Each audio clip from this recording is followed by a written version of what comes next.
somos... ¿Qué estás ocultando? Porque te conozco de chiquito. Y vos sabés que te conozco de chiquito. Todas las cagadas de chiquito. Vos sabés que te conozco de chiquito. Es más, te robé un par de productores de Córdoba. Sí. O no nos conocemos de chiquito. Nos conocemos. Y la verdad que te admiro. Sinceramente, te lo tengo que decir públicamente, te admiro. Yo también. Che, por algo te fui a robar productores, notas, por eso. Exactamente. Sí. ¿Cómo ves el país? ¿Qué es lo peor y qué es lo mejor hoy? Primero empezá por lo mejor. Mirá, algo que veas bien. Que se resolvió el juicio de YPF, está muy bien. Ajá. El cambio de matriz productiva se iba a dar con este gobierno, con otro, y el gobierno lo está entendiendo, o sea, que va a haber un cambio de matriz productiva. ¿Qué quiere decir esto? La Argentina va a dejar de ser un país dependiente de su campo para los dólares, Sí. y va a poder tener varios proveedores de dólares para quitar eso que se llama la restricción externa que ha tenido siempre la Argentina con los huevos de moño. Entonces, en algún momento, todas esas industrias que ahora están siendo tan codiciadas, como le dicen ahora, que es fino, el oil and gas, el gas y el petróleo, la minería, el litio, en algún momento si ordenan un poco la pesca, eso va a traer dólares y va a cambiar la matriz productiva de la Argentina, que no va a depender solamente del campo. Ok, el problema es que para hacer eso, esas industrias generan, desde hace 10 años, se mueven en una franja de 400.000, 500.000 personas de empleo. ¿De dónde laburan los demás? Si vos como está pasando ahora, están cayendo las industrias que proveían al mercado interno. Toda esa gente que laburaba en las industrias argentinas, ¿de qué carajo van a ir a laburar si nadie está pensando? Y ahí empiezo con lo malo. El cambio de matriz productiva, el gobierno lo entendió. No lo niega ni pelea contra eso. Está bien que lo entienda y lo potencie. Dejaron de pelear contra la minería. Yo creo que hay un límite ahí con la cuestión de la minería extractivista pura, pero me parece que lo principal no es la cuestión de la ley de glaciares, sino lo más complicado es el RIGI y la evasión de divisas sin ningún tipo de desarrollo. ¿Sí? Dejó de pelear contra el petróleo, dejó de pelear contra el gas, eso está bien ahora. El problema es que nadie está pensando cómo vas a hacer para que Neuquén se desarrolle y sea un lugar, un verdadero emirato. ¿Sí? ¿Hace mucho que no vas a Neuquén? Hace 5 años. Bueno, fue Añelo, 4 años. Bueno, yo también fui por ahí en el 2022, o sea, 4 años también. Y cuando vos te vas a la periferia de Neuquén, las villas de emergencia son escalofriantes. Sí. La gente no tiene gas en muchos de esos lugares. Es más, en la villa está en la cigüeña extrayendo y no hay gas. No hay gas. En las afueras de Añelo, yo cuando fui, no sé ahora, pero había barrios que no tenían gas. Sí. Entonces, nadie está pensando, ni a nivel provincial, ni a nivel municipal, ni a nivel nacional, el desarrollo, supongamos, integral de Neuquén para que haya barrios para laburantes, se puedan comprar una casa, generación de suelo urbano, te puedes comprar un lote, hacerte una casa como la gente, infraestructura, asfalto, luz, gas. Vivir en la Patagonia es muy hostil, necesitas gas, necesitas calefaccionarte. Eso todo lo va a regular el mercado. Y la verdad que no, porque entre una cosa y otra, entre que en 2030 Argentina tenga, no sé, ingresos per cápita como Australia o como Canadá, por todas las cosas que va a poder exportar, ok, pero si alguien tiene que pensar cómo se desarrolla ese país. En eso tiene razón el Vasco de Mendiguren, que dice, mira, nosotros con las riquezas naturales podemos ir a Canadá y a Australia, o podemos terminar en Nigeria, que tiene la villa de emergencia más grande del mundo. Sí. Y el RIGI te marca que puede ser Nigeria. Estás a 10 minutos en Nigeria si te equivocas. O sea, pensá que 4 años en la historia de un país es nada. Sí. En 4 años podés terminar en cualquier lado. Nadie está pensando el desarrollo del país, porque hay una deformación ideológica en el mundo Milei que piensa, no, esto lo va a arreglar el mercado. No, hermano, no, fíjate que no gestionan nada. Lo único que gestionan es cortar. Todo lo que tocaron del Estado lo hicieron mierda. Sí. Todo. Sí. Y ahora podemos incluso decir, bueno, no solo hicieron mierda a lo público, también están haciendo mierda a buena parte de lo privado, porque salvo los 4 enclaves que dan ganancia, lo demás están todos agarrados del pincel diciendo hasta dónde me caigo. Pero vos decías que era indefectible el cambio de matriz productiva en Argentina. Sí. Pero está bien, es indefectible, pero ¿cómo? ¿Y qué? ¿Lo otro lo tirás? No, ¿Lo dejás pero, caer? a ver, una cosa es producir cobre, que la Argentina va a producir cobre, otra cosa es tener el horno de cobre y otra cosa es exportar el cable de cobre. Está bien. No Acá está eso. vas a exportar el cobre. Y por ahí ni siquiera lo exportás vía Buenos Aires, lo vas a exportar vía Pacífico. Sí. Una cosa es tener el gas, otra cosa es tener el GNL. Una cosa es tener el petróleo, otra cosa es tener la nafta destilada. Hay infinitas cosas que vos le podés agregar. El debate de la urea, fíjate ahora. Ahora nos enteramos, porque todos estamos leyendo los diarios internacionales, pero no solo al bloquear el estrecho de Hormuz bloquearon petróleo, también bloquearon el GNL. Claro. Porque Qatar, los jeques serán lo que serán, no son democráticos, son una manga de clanes, pero no son ninguno boludo. Descubrieron que tenían gas, ¿qué hicieron? Planta de GNL. Exportan GNL, son, después de Estados Unidos, el segundo exportador de GNL del mundo. Arabia lo mismo. Tiene petróleo, tiene gas, puso plantas de urea, la base de los fertilizantes. Las tres cosas están bloqueadas en el estrecho de Hormuz. ¿Nosotros tenemos planta de urea? No. ¿Somos exportadores de petróleo? Ahora sí. ¿Somos exportadores de gas? Sí. Cuando se descubrió el yacimiento de Loma de la Lata en los tiempos de Alfonsín, Alfonsín fue y dijo, y acá vamos a poner una planta de urea. Todavía la estamos esperando. Y la tenía Ucrania, che. Ucrania era uno de los principales proveedores. Por eso, donde hay gas y donde hay petróleo, hay plantas de urea. Eso es agregarle valor a lo que tenés. Claro, en América Latina puede ser peligroso. Mirá lo que le pasó a Evo Morales cuando quiso agregarle valor al litio. Bueno, pero a eso iba. La pregunta es, ¿te van a dejar hacer eso? Porque es fácil la descripción. Depende de quién se lo vendas. Pero también... Evo Morales se lo quería vender a los chinos y le dijeron, vení para acá. Le pegaron 3 cachetazos, lo sacaron de un boleo en el orto.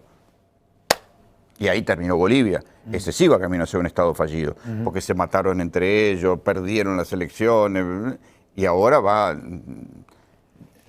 camino a andar a saber qué. Que volverán las grietas en Bolivia. Pero vos decís que te dejan desarrollar de afuera si se lo vendés a Estados Unidos, por ejemplo. Bueno, pero para algo, a ver, tenés que tener algún grado de independencia económica. Perdón, ¿y Petronas? A ver, si nos queremos poner conspiranoicos, nos ponemos conspiranoicos, pero permitámonos un delirio conspiranoico. ¿De dónde venía Cristina el día que le pusieron un revólver en la frente? ¿De dónde? ¿De dónde venía? ¿Qué venía de hacer? ¿Estaba con Richardson? No. No, ¿qué venía de hacer? No sé. Sacarse una foto con los ejecutivos de la empresa Petronas que iban a instalar una planta de GNL invirtiendo 30.000 millones de dólares en Bahía Blanca. ¿Con quién? Lo primero que hace Milei cuando asume, ¿con quién se pelea? Con Kicillof. ¿Y por qué? Y empieza a mear la planta de Torre Petronas, que es un estado soviético, que qué sé yo. Sí. Los malasios dijeron, estos son una manga de locos, se fueron a la mierda. Conclusión, no va a haber planta de GNL, y hay una diferencia entre una planta y los barcos regasificadores. Claro. No, diferencia de volumen. Claro. No va a haber planta de GNL. ¿Y quién es el principal exportador del mundo hoy por de GNL? Alumno Méndez. ¿Quién es el principal? Rusia, Venezuela. No, Estados Unidos. ¿Y qué hizo Estados Unidos ni bien asumió Trump? Agarró a los europeos y le dijo, a ver, nosotros, Europa y Estados Unidos, tenemos un déficit. Ustedes nos exportan de más 300.000 millones de dólares a los Estados Unidos. Entonces nosotros queremos que de ahora en más nos compren GNL. Y qué casualidad. Por eso Trump festeja, porque el estrecho está cerrado. El GNL, ellos producen GNL. Europa está pagando el 50% más caro el GNL y se lo tiene que comprar a Estados Unidos. Y eso, si querés, nos ponemos más conspiranoicos. Volaron los gasoductos Nord Stream 1 y 2 y ahora se sabe que fueron operaciones de Estados Unidos que le volaron los gasoductos del gas barato que venía de Rusia. Entonces, la diplomacia del GNL es la continuidad de los petrodólares de los 70. Argentina tiene pisado el desarrollo de su GNL. Alguien va a tener que tomar la decisión de decir, ¿sabe qué? Con vaca muerta vamos a desarrollar el GNL. Y si no querés desarrollar el GNL, terminá los gasoductos y vendele gas a Brasil. Hace algo. Que, si no, el negocio del GNL va a ser chiquitito así, claro. Para los 4 vivos que ponen los barcos regasificadores, porque va a ser chiquitito. Pero eso es la diferencia entre desarrollo y negocio para 4. Claro. Y en cuestión política, acabas de dar un panorama en donde no queda mal posicionado Milei, salvo en esto de la no adaptación, pero yo creo que básicamente lo acabas de mencionar vos, hay como algo supranacional, que es lo que un poco también te va regulando la política tuya, digamos, Es un ¿no? proceso que iba a pasar igual. Lo hubiera piloteado Milei, Macri, Cristina, Sí, Cristina peronismo, el cambio de matriz productiva va a pasar igual. El tema son los actores que hubieran El cambiado. tema es dónde pones el énfasis. Yo creo que una cosa diferente hubiera sido la Argentina, todavía conversando con los BRICS, Sí. que rompiendo con los BRICS. Sí. ¿Sí? Hubiera sido otra cosa, hubiera Claro. tenido una diplomacia, hubiera sido un actor donde decía, bueno, con este sí, con este no, vamos a ver. La tradición diplomática argentina de multilateralidad, Sí. no es ninguna cosa claro. delirante, es Claro. la tradición diplomática argentina de multilateralidad. A veces sos más amigo de uno, a veces sos más amigo de otro, pero te moves. Al final llega Milei, ¿no? Al final del mandato. En algún momento. Sí. ¿Y nunca tuviste dudas de eso? A ver, yo tuve más dudas por el carácter y el encierro que manifiesta el gobierno que por los actores económicos. ¿Sí? Lo primero que me parece que hay que decir es que, a diferencia de lo que pensábamos, Milei nunca fue un gobierno débil. ¿Sí? Podía parecer un gobierno parlamentariamente débil, Claro. pero siempre fue un gobierno fuerte porque al final del día tenía los votos de la Libertad Avanza y los del PRO. Y muy pocas veces, o los del ex Juntos por el Cambio, muy pocas veces se juntaron esos electores de centro-derecha, se fueron hacia otros lados, solamente en discapacidad, en financiamiento universitario y algunas leyes que tenían que ver con provincias. Entonces, constitucionalmente nunca estuvo en juego la duración de Milei. Y en términos económicos, fue un gobierno bancado tanto por el círculo rojo industrial, por lo menos en los 2 primeros años, como por los grandes ganadores de este cambio de matriz productiva, las energéticas, los bancos, el campo. Entonces nunca fue un gobierno débil. O sea, yo no dudo que no fuera a llegar al final de mandato. Nunca dudaste. Nunca se te pasó Al por la cabeza. contrario, me parece que es un gobierno mucho más fuerte que buena parte de los gobiernos peronistas. Sí. Y esa fortaleza entonces no se le fue. Pero qué pasa. Vamos un momentito. Tenga mano, compañero. ¿Qué fue lo que cambió después de las elecciones para acá? Que hay al menos 2 o 3 enfrentamientos con actores importantes del Círculo Rojo. Uno de ellos es Techint. Sí. Digo, es verdad que Techint es bifronte, porque Techint tiene el principal yacimiento de gas en Vaca Muerta, en Tequepetrol, Sí. pero tiene también la principal fábrica o complejo siderúrgico de la Argentina. Entonces, para Milei se convirtió en Don Chatarrín de los tubitos caros y, por otro lado, sigue ganando con Vaca Muerta. Sí. Pero ahí uno puede decir, Paolo Roca, que le dio funcionarios a Milei, desde Hugo Marín de YPF, pasando al actual secretario de Trabajo, hoy por hoy está como replegado y ya se sacó la foto con Macri. Como queriendo decir, bueno, la variante prolija del cambio neoliberal extremo es Macri. Sí. ¿Sí? Que también dice, nosotros estamos con el cambio, pero queremos modos más prolijos. Entonces ahí tenés un primer actor que sacó los pies del plato o que por lo menos ya no juega tan claro. Pero ¿cuán con importante hoy es Roca en este sistema? Yo no me pelearía con él, ¿eh? ¿Por? Porque es un peso pesado. Digo, ningún gobierno... ¿Cómo podría, qué podría ¿Vos hacer decís, Roca? Roca, el que sostenía la baña, el mismo? Bueno, está bien, está bien. Bueno. Pero está bien, pero pará, agreguemos... hoy, estamos hablando de hoy, el Hoy. Roca de hoy, con este nuevo mundo, con esta nueva matriz, ¿cómo podría Roca? Con el tipo que tiene una billetera así de grande, siempre te puede complicar la vida. Bien, Punto 1. Otro punto. Todavía está el tuit fijado de Clarín de Sí. Milei contra Clarín. sí, O sea, por más que Clarín simpatice con el modelo económico Milei y sus empresas estén agradecidas de un montón de cosas que les haya dado Milei, la pelea existe. Digo, hoy está estudiando el gobierno incluir en la demanda por espionaje, por la pelotudez de que se metieron con unos anteojos tipo cámara oculta. Mirá, dale. que habremos hecho nosotros cámaras ocultas Pero- y nunca nos pasó nada. Y están estudiando denunciarlo por pero mañana espionaje. no se va a enojar por eso. Están estudiando denunciar por espionaje a directivos del grupo. Estamos en este nivel de paranoia. Entonces, Milei se está empezando a pelear con actores del Círculo Rojo. Sí. ¿Sí? Bueno, esto sobre todo se profundizó después de las elecciones hacia acá. ¿Sí? Entonces, ¿por qué? Porque él se siente seguro después de las elecciones, porque él sueña que en lugar de Internet, de tener cablevisión, tengamos Starlink, y no sé, la verdad que no sé, no me interesa, no lo entiendo, pero objetivamente él empezó a tener problemas con el sector del Círculo Rojo. No es gratis pelearte con Aluar.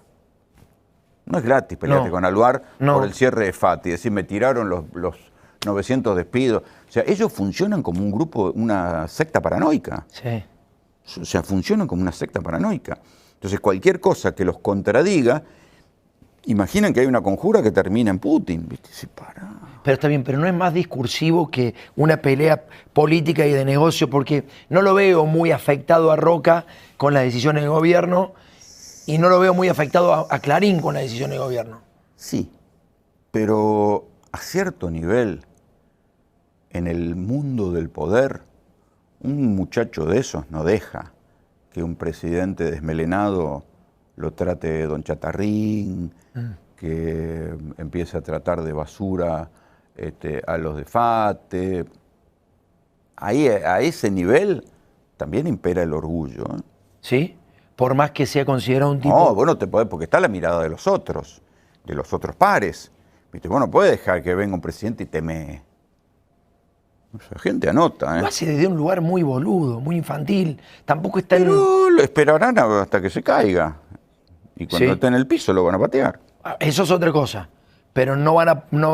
Argentina es un país muy difícil. Tarde o temprano te pegas un porrazo. Sí.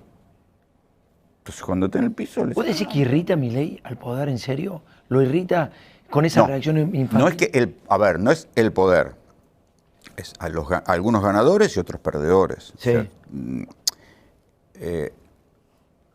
puede servir como una noción poética, la noción del poder, pero nosotros, que tenemos algún grado mayor de capacidad de análisis, entendemos que no es lo mismo hoy por hoy una industria como FATE en crisis por la importación que Aluar. No es lo mismo, porque dentro del poder económico hay ganadores y perdedores. Sí, claro. Entonces Milei abraza a los ganadores en los lineamientos de lo que pueda tener abrazado con Estados Unidos, y los perdedores, y arreglate, amiguito. ¿Es consciente Milei de esto? ¿Sabe lo que está haciendo? ¿Crees que lo piensa, lo pergeña o le va saliendo? Sí, cuando vos lo lees, cuando lo escuchás, y si lo escuchás en retrospectiva, si uno va a escuchar los archivos Milei, sí, él lo decía. Él hablaba de los empresarios, sí. El problema es que esto es como el dicho aquel que dice, bueno, después de bañar al bebé tenés que tirar el agua sucia, no el bebé. Se tiene que sacar el agua sucia de la falta de competencia de la industria nacional, de algunos excesos, de algunos choreos. Te está tirando el bebé completo, sí. ¿Viste? El bebé, la bañera, y encima se jacta de hacerlo. Esto es lo raro. Vos pensás que nos hemos acostumbrado tanto al mundo Milei que todos estaríamos pensando o deseando un presidente que se conduela con lo que está pasando en sectores que se quedan sin laburo. Haría algo. Sí. No. ¿No le importa? No, lo ¿O no lo quiere como, bueno, y bueno. Es una cuestión natural. Una cuestión meteorológica. Llueve, bueno. Sí, de orden natural. De orden natural económico. Es verdad que en el liberalismo del siglo XVIII, y esto es un debate que se ha discutido mucho, tenía que haber empresas, para que hubiera empresas exitosas tenía que haber quiebras. ¿Sí?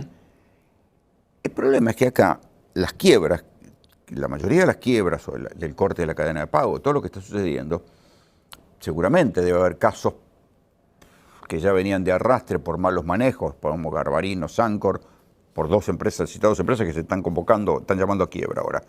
Pero ha habido otros casos de donde decís, che, estos tipos les inclinaste la cancha, les abriste las importaciones, sí. Les pusiste... FATE venía mal ya, ¿no? Sí, sí.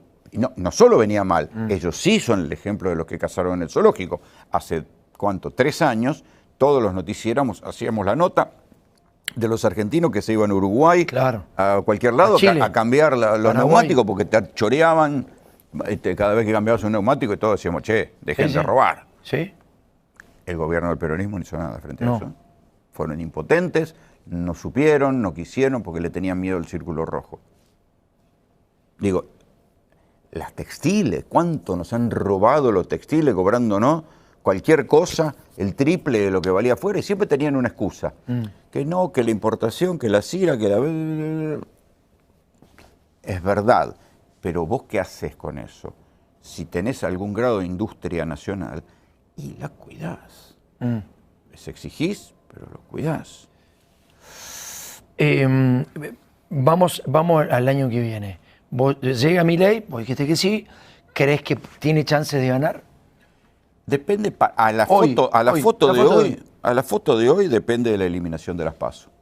Si elimina la PASO, el quilombo que se arma en el peronismo, el quilombo que se arma en Juntos por el Cambio, ¿cómo resuelven sus propios quilombos? Entonces vos vas a tener un Milei con un núcleo duro hoy al 35, suponete que con algún par de truquitos financieros pueda llegar hasta el 40, vas a tener la oposición toda abajo de 30. Vas a tener Kicillof por un lado, Cristina en su locura y su pelea con Kicillof va a alentar candidatos que le saquen votos a Kicillof. Vas a tener a Macri intentando sacarle votos a Milei para que lo reconozcan después si hay una segunda vuelta. Vas a tener, no sé, al pastor Dante Gebel soñando con convertir a la Argentina en un país evangélico. Todo eso puede coagular en una oposición real. Sí, puede.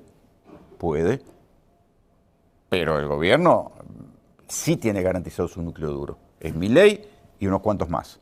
Fíjate que en las listas ganaron en buena parte de las provincias con tarotistas, influencers, profesor de educación física, vedettes.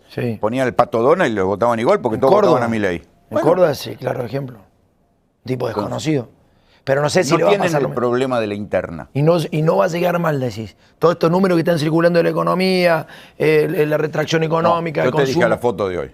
A la foto de hoy llega. A la foto de hoy. Pero está bien, pero en la proyección de lo que está viendo... La proyección depende de lo que hagan. O sea, las blancas también juegan. Pero vos sabés lo que van a hacer, Mau. No, porque... Hasta marzo del año que viene. No, porque son tan contradictorios que van y vienen. Entonces, frenaron los aumentos de las naftas. Medida heterodoxa, tibia, frente a lo que está haciendo cualquier otro país, sea la ideología que sea. Sí, pero la frenaron, es cierto. Pero pisaron el aumento de la nafta, diciendo, bueno, lo diferimos. Bueno, veremos en 45 días. Medida tibia, heterodoxa.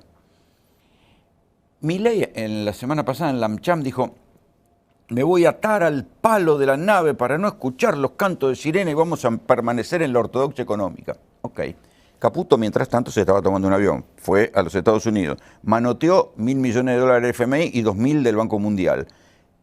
Hicieron un comunicado donde dicen, sin decir, que van a tomar otras medidas. Volvió y que nos enteramos que van a profundizar el recorte, pero los bancos bajaron los encajes. ¿Para qué? Para que vuelva a haber algún grado de crédito a las empresas, por ejemplo, porque era tal la locura de los bancos, que te cobran tasas usurarias, que cortaban los descubiertos de las empresas, aun cuando las empresas estuvieran al día. He conocido gente que decían, te vamos a cortar el descubierto. Si yo te pagué siempre, no me interesa, te lo vamos a cortar igual por las dudas, porque las tasas y qué sé yo. Entonces, ese tipo de medida, o sea, Milei dice, vamos a mantenernos en la ortodoxia económica y a mantener el apretón monetario, y por otro lado el Banco Central arregló con el Fondo Monetario Internacional que le dijo, chicos, si ustedes quieren que no se les caiga la economía a niveles recesivos escandalosos, aflojen un poco la guita. ¿Cuál es el otro problema? La propia Cristalina Georgieva del Fondo Monetario escribió una carta para la reunión de primavera donde dijo, qué cagada, che, esto de la guerra, porque se viene la estanflación, vale decir que va a haber recesión económica y inflación. O sea que los países tienen que tomar sus medidas para prevenirse. ¿Vos viste que estén pensando en algo? No, estos piensan siempre lo mismo. Lo único que saben hacer es decir, che, tenemos un quilombo, bueno, vamos a deuda. Van y se endeudan, pensando, pateando todo para adelante. Vamos pateando, vamos viendo. Estás describiendo un tipo que, digamos, en toda la descripción que hiciste, es como que más o menos se lo trata peyorativamente a Milei. Yo creo que eso piensa el poder un poco y no lo toma tan en serio cuando lo enfrenta, cuando lo que fuera. Pero aún así decís que puede ganar, teniendo la economía como la tiene. Entonces, ¿qué tenés? Una loca, un boludo y un pastor del otro lado. Tenés una mujer presa que no tiene chances de presentarse, que en su desesperación por mejorar su situación judicial no está logrando que el eje de la campaña sea Cristina libre, porque en definitiva, ¿cuál es la pelea Kicillof-Cristina, me parece? La que se vio ahora en el Foro Progresista, que Guado de Pedro iba persiguiendo a la gente, a Lula y a Sheinbaum, para que agarren el cartel de Cristina libre, y Kicillof decía, Milei puto, qué sé yo, viste, Milei canalla. Sí, claro. Son dos ejes diferentes. Si lo parás a Kicillof y le preguntás, ¿Cristina está bien presa? Kicillof va a decir, es una injusticia que la tengan presa a Cristina. Ok, pero son dos ejes diferentes. Sí. Cristina y la Cámpora quieren que el eje de la campaña sea Cristina libre. Y Kicillof dice, el eje de la campaña tiene que ser Milei no se está matando. Entonces, es lógico, ¿no? Lo de Kicillof. Es lógico, pero esto está generando una pelea salvaje dentro del peronismo. Pelea, además, o sea, hablando de pelea salvaje, bueno, peleas salvajes son las que tiene el gobierno. El problema es que son gobiernos y son una pelea salvaje donde se pelean entre todos con todos y se matan y se apuñalan y no gestionan el Estado, pero entre ellos se matan. Pero la pelea dentro del peronismo es una pelea que les puede costar la división electoral. Claro. Porque si no hay una PASO que los ordene, ¿cómo van a hacer? Una interna del peronismo, que como dice Uñac, y anda a saber. Bueno, grandes chances entonces de que siga el muchacho. Ahora, como la veo, salvo que, te digo, venga un efecto inflacionario extranjero, que esto genere un quilombo social, cosas que no vemos.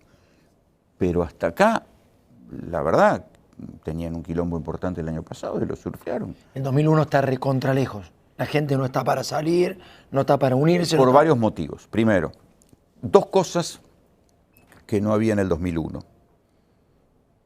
Por eso, mira, yo hice una editorial cuando gana Milei las elecciones, dije, hoy Milei acaba de alejar el fantasma de la Rúa y acercarse más a Macri. Hay que ver después qué pasa en el 2027, pero después de haber ganado las elecciones medio término, Milei aventó el fantasma de la Rúa. ¿Qué había en el 2001 que no hay hoy?